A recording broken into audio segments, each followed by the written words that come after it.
queres, tens o poder de curar-me. Foi o pedido de um leproso que se colocou de joelhos diante de Jesus. Eu sou natural de Viana das Pedras. Pertinho lá, havia de forma mais reservada, um bairro inteiro só para pessoas com hanseníase, com lepra.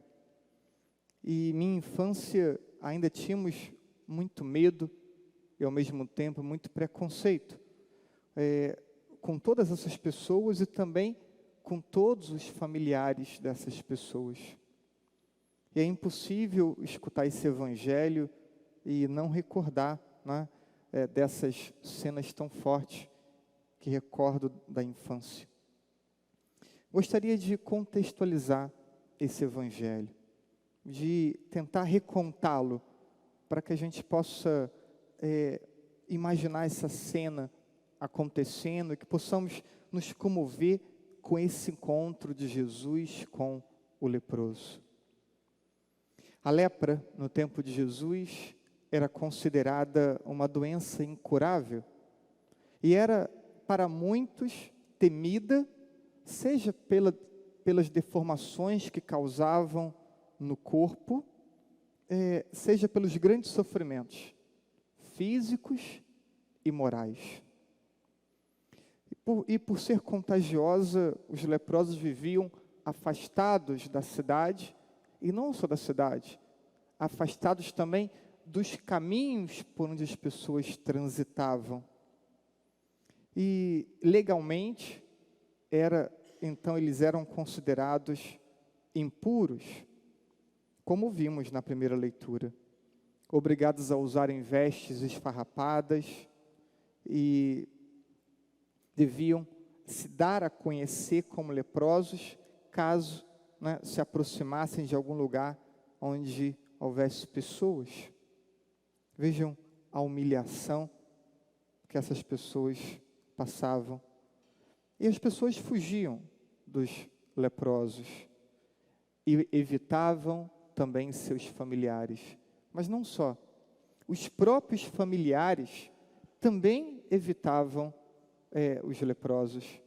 De modo que essas pessoas viviam realmente isoladas da sua família e de qualquer outra pessoa, a não ser no seu próprio grupo, né, de pessoas também contaminadas. E por esse conjunto de circunstâncias, estranho ver esse leproso perto da cidade ou na cidade. Talvez ele tivesse ouvido falar de Jesus muitas vezes, há muito tempo, e buscava uma oportunidade para poder se aproximar de Jesus.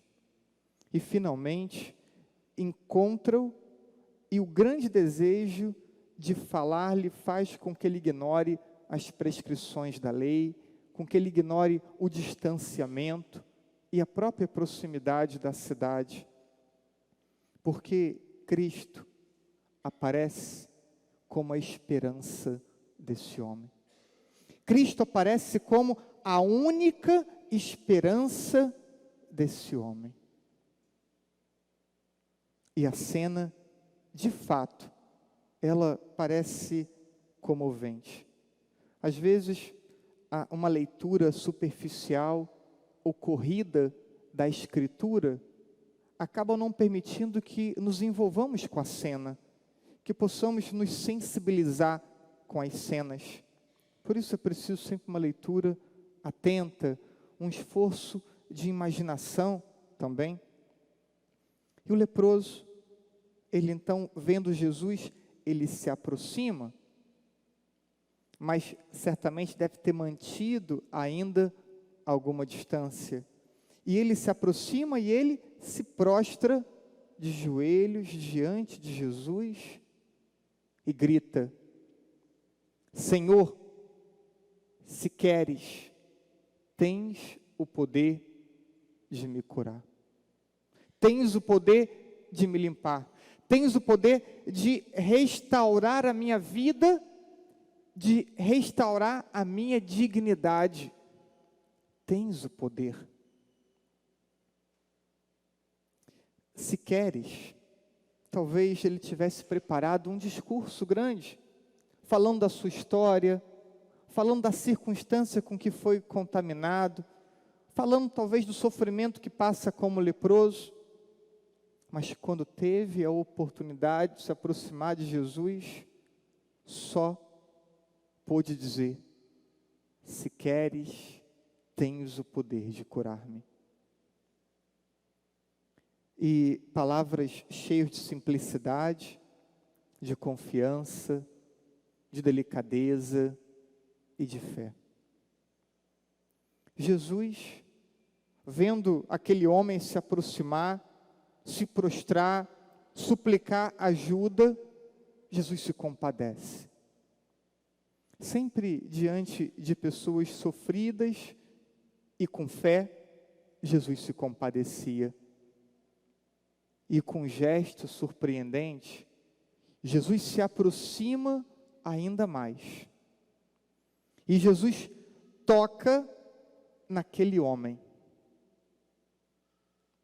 Até aquele momento, desde que ele havia sido contaminado, ninguém mais tocava nele.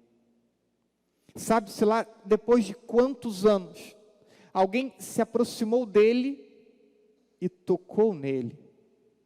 E foi o que Jesus fez. Cristo, então, se aproxima e toca. Poderia ter curado ele à distância. Já fez isso outras vezes, sem se aproximar. Mas agora ele se aproxima. E ele toca. E ele diz para aquele homem: eu quero. Fica curado. Não é difícil imaginar a ternura de Jesus, como também não é difícil imaginar a gratidão daquele homem, com os gestos e com as palavras de Jesus. Bem, fizemos aqui uma breve releitura do texto bíblico. Vamos agora refletir sobre esse texto. Os padres da igreja, eles viam na lepra a imagem do pecado. Porque o pecado, ele tem duas grandes consequências. A primeira, o rompimento com Deus. E até mesmo o rompimento com as pessoas. Porque o pecado fere a relação com Deus e fere a relação com o corpo de Cristo, que é a igreja, que somos todos nós. Então o pecado afasta. E essa é a primeira imagem da lepra. A lepra afasta. Depois, o pecado, ele gera uma desconfiguração na alma, criada à imagem e semelhança de Deus, porque assim todos nós fomos criados. Mas o pecado vai desfigurando essa imagem de Deus em nós. E a lepra gera também uma desfiguração física nas pessoas. Então, lepra, imagem do pecado. São João Maria Vianney escreveu em certa ocasião assim: se tiveres fé, e víssemos uma alma em estado de pecado mortal, morreríamos de terror. Tamanha a gravidade do pecado, tamanha a intensidade do mal que faz o pecado na vida humana. Se tivesses fé e víssemos uma alma em estado de pecado mortal, morreríamos de terror. Desse modo, já é possível entender o que Jesus pede a cada um de nós no Evangelho de hoje. Primeiro, que possamos reconhecer os nossos pecados. Há muitas pessoas que não conseguem reconhecer isso. Vemos na confissão. Então, reconhecer os pecados. Arrependimento sincero pelos pecados cometidos. Propósito firme de lutar e de vencer o pecado. E por último, a busca pelo sacramento da confissão. E em seus ensinamentos, Jesus advertiu que a pior doença é a hipocrisia e o orgulho. Tanto a hipocrisia quanto o orgulho leva a pessoa a dissimular, leva a pessoa a amenizar a gravidade do seu comportamento errado. E ao mesmo tempo leva a pessoa também a esconder das pessoas o seu comportamento errado e o pior, parece querer esconder de si mesmo o comportamento errado. Orgulho e hipocrisia. Quantas e quantas vezes Jesus critica os mestres da lei, que eram aqueles que detinham o conhecimento da Escritura, eram responsáveis por ensinar a Escritura nas sinagogas, mas a vida não condizia com aquilo que eles ensinavam. Daí a hipocrisia, uma imagem externa de piedade e uma podridão por dentro. O leproso, com humildade, se ajoelha diante de Jesus e apresenta a Jesus suas feridas e suplica, cheio de fé: cura-me, Senhor. Não tenho mais a quem recorrer, cura-me.